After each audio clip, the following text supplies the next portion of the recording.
of spring. Groundbreaking. There are two camps within the art sphere. There's objective art, we have non-objective art. I want to talk about the artistic quality of what art is meant to do. Now, it's the name of Thomas Kinkaide, but chances are you know his work. He is one of the top-selling artists ever. It's estimated that his paintings are in 1 out of every 20 American homes. Yoko Ono is quoted as saying, "Artists must not create more objects. The world is full of everything it needs." Allow me to destroy your gallery. Bullshit. Bullshit. Derivative. Bullshit. Bullshit. Yoko? Oh no! Dun, dun, dun, dun, dun, dun, dun, dun. Hi, pigs!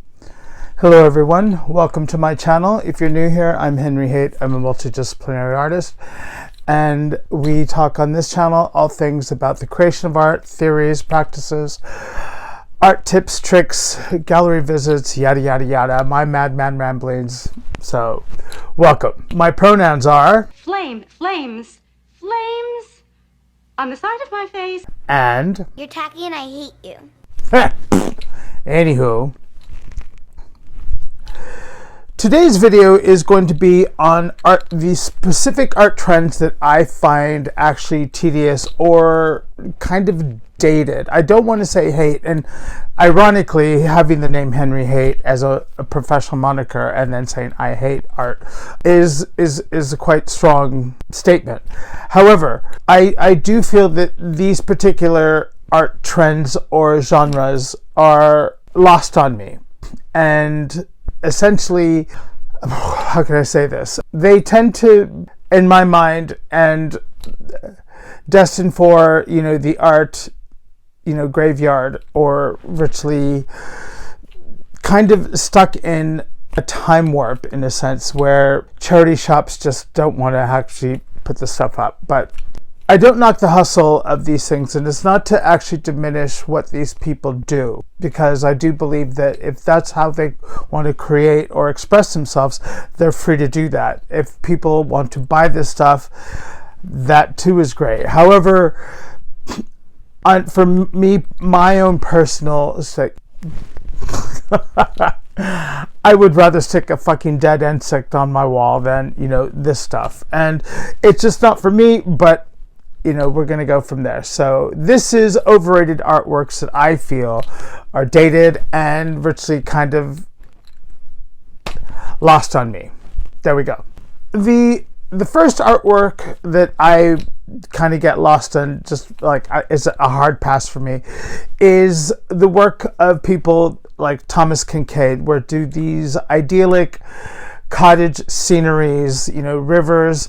Bob Ross, both Bob Ross and Thomas Kinkaide came up around the same time. However, you have a devil on one side and then you have an angel on the other. The devil being Thomas Kinkaide, in a sense that his actual personal behavior countered the artwork that he did, whereas Bob Ross was considered a really nice man and was swindled, I don't want to say swindled, allegedly, but kind of iced out of his own work and business. But with Thomas Kinkaide, or any of that kind of, the sceneries and, the cottages and the rivers, it's very grandma, very charity shop. It's dated. However, Thomas Kinkaide was considered one of the most collected artists on the planet. And I'm sure that, what's his name? Devin Rodriguez would love to have the numbers of, the bank figures that Thomas Kinkaide generated, because Thomas Kinkaide actually generated over $130 million selling his art, and he commodified, commercialized hard on. That guy had an art hustle, big time. He was deemed the king of kitsch, where he countered with, he was the painter of light, which he trademarked. But his business practices also countered his, and stemmed from his actual personal behavior, and clouded the art and from the artist, because to me, when I see these things, they're very, very sinister in a sense. Now, writer Joan Didion was very critical of Thomas Kinkaide's work, and she writes, a Kinkaide painting was typically rendered in slightly surreal pastels. It typically featured a cottage or a house of such insistent coziness as to seem actually sinister, suggestive of a trap designed to attract Hansel and Gretel. Every window was lit to lurid effect, as if the interior of the structure might be on fire. He was also considered a chocolate box artist, and we've all seen these in gift shops where you see boxes of chocolates, or especially in England, you have the butter biscuits where they have the house or the cottage next to a river with a windmill or a water wheel. He's been reduced to that. Now, I don't consider him actually kitsch. I consider him grandma, and there's something very Franklin Mint about his stuff. And John Waters poked fun at Franklin Mint, that it's kind of for a particular generation that like to collect this artisanal exclusive stuff, but it was just tchotchkes with a bit of gold and porcelain and stuff, and nothing wrong with that. Magnus Guion does tchotchkes, but to a high effect. But Thomas Kinkaide, yeah, his work, just Snow White and the Seven Dwarfs, Cinderella, Disneyland, yada yada yada. And he famously urinated on a Winnie the Pooh statue in Disneyland, Anaheim, California, saying, "This is for Walt." As well as, he was a known alcoholic and a pill popper who unfortunately died of an overdose of diazepam and alcohol. I think his demons his paintings countered his demons in a sense. And knowing that, it kind of just, I can't really see this stuff hanging in a high art museum. Now, I'm not trying to say that his work is not appreciated, but it is by a particular set of people. Banksy and a few others have upcycled these works to try to transform the art from one particular genre to something completely else, which I think is incredible. But when I look at Thomas Kinkaide-esque work, yeah, it's all over Hobby Lobby and Michaels and stuff, and people like that stuff because with like Barker lounges and chimneys and but it gets lost to me. I would never buy it. Yoko Ono is quoted as saying, "Artists must not create more objects. The world is full of everything it needs." And when I look at a lot of these types of art, I just look at it as more stuff.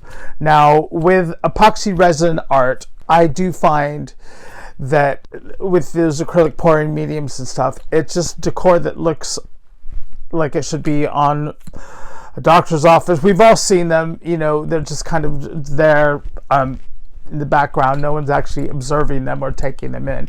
And this takes me to a point to where I want to talk about the artistic quality of what art is meant to do. It's meant to help stop us in our tracks and appreciate beauty. And I know that certain people can say, this is what I find beautiful or whatever, but I don't want to diminish anything, but sometimes people aren't as deep as that. And artists' jobs are to observe and reflect the world that we see. With epoxy resins artwork, I see it as one non-environmentally friendly. What the hell is that? Not environmentally friendly. There we go. Man, woo! Say that 12 times fast. And it's bad for landfills. There's a lot of waste, and people aren't thinking of these type of things. Also, the point is that epoxy over time will yellow. Now, when you think of oil painting, acrylic not so much, but oil paintings with you're using linseed, it has a yellowing agent over time. And with epoxy, I had some epoxy resin, 5-gallon drums, and I just thought, I'll just keep it in the studio and see. In 2 years, I never used it. It yellowed in both without putting the activates together. Both things yellowed or browned. I'm sure in time they'll probably come up with, when they say non-yellowing, but I think they're probably thinking of a limited time frame before the actual stuff starts to yellow. Now, art can have an effect depending on how many plants or moisture you have in your house and the humidity and all that. But for these things, when I think of epoxy resin art, no, it's a hard pass for me. The third one on my list is luxury brand and objects like Rolex, anything with a Louis Vuitton, a Chanel logo. We've all seen them. I recently saw one in a flea market in Los Angeles the other day, and when I see this type of artwork, I think of drug lord chic, shit that Tony Montana would buy, and or I call it Miami drug cartel, ghetto fabulous. Some people say nouveau riche, other people say rich, but don't come for me. But yeah, I just think of it as tacky. And the funny thing is, with certain trends, trendy is the final phase before tacky. When I see these type of things with, a Marilyn Monroe with a bubble gum and Louis Vuitton monogram behind it, why? People who have Rolexes and stuff, and this, make a mood board, or make a vision board. But when I see these things, I do think that they are tacky and not kitschy, but I know some people think of it as it's a celebration of money rather than of art, or this aspirational thing to obtain. I kind of find that stuff vulgar, especially when they have like the Rolex watch painting and done in black glitter with the Gucci pillows and the Chanel, like all the Hermes, whatever, the spray can Dom Perignon. It just yeah, I get it, because we now live in an age with Instagram, social media, and TikTok, like consume, buy, give me more. All you need is love. But what they really are saying is, all I love is need. So, again, it gets lost to me. I don't like it. I'm like, a lot of street artists do it, and I just yeah, no. That's not to say I don't like street art, because I've come up through the street art portion in my art career because of my tattooing. But I do think that there is great street art. The whole thing is to try to figure out something that's slightly more transformative. But when I see certain things like that, cars and money and Lamborghinis, it's like no, it's just like, yeah, no.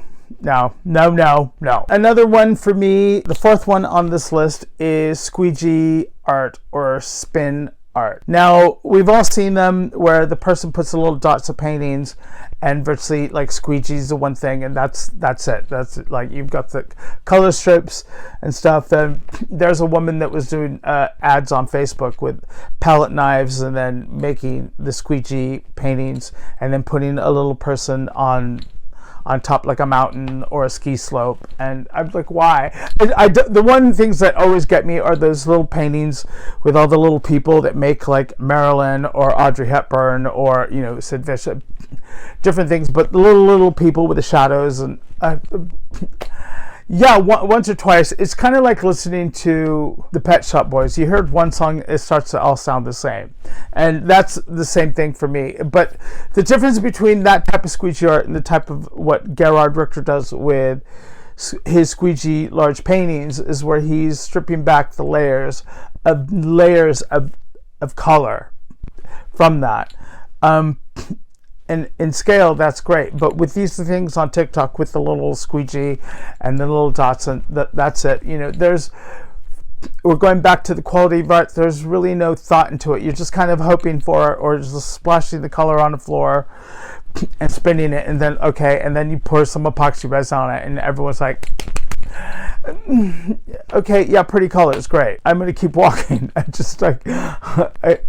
It's just like, okay, great. It goes for me into like, yes, it's artwork. Is it great art? No.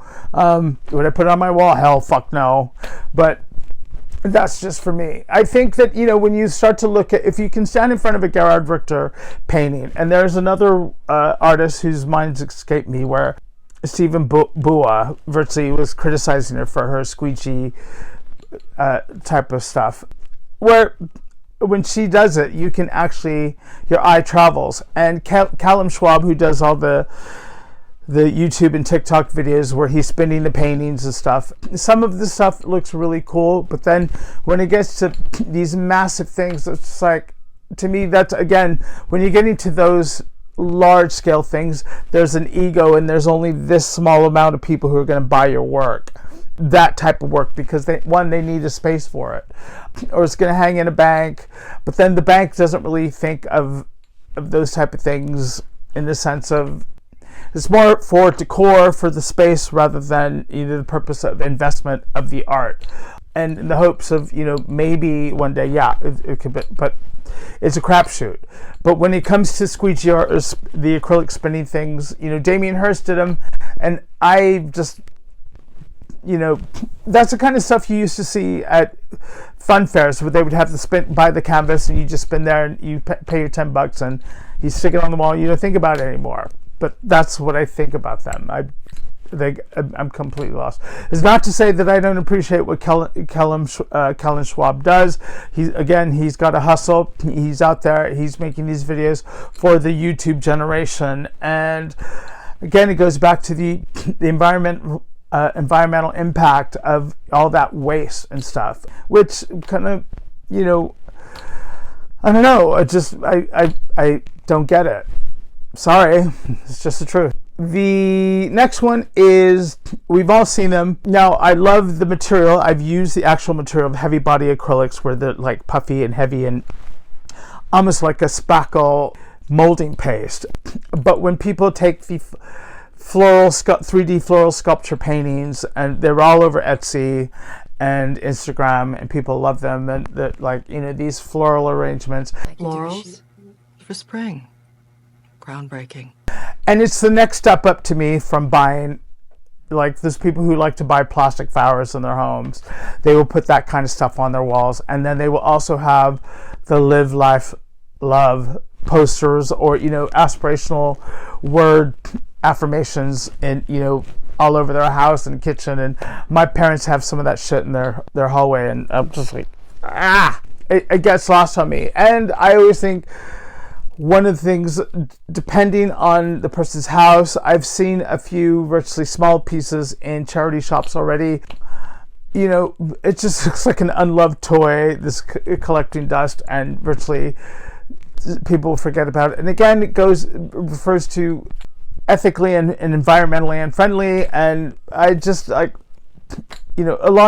with NFTs, it's just junk. And that, I hate saying that to cut it to that, but when I think of it, there are people who do concrete sculptures and walls and virtually and murals, and those are actually quite beautiful. But when I see these kind of 3D sculptural floral arrangements on canvases and stuff, and you have this heavy thing, and depending on someone's home or whatever, you can see, if it gets really hot, I can see that stuff just plying off onto a canvas if it's just too heavy, and it'd just be a big no for me. And this goes back to the whole thing of, what is art, or what do I consider art?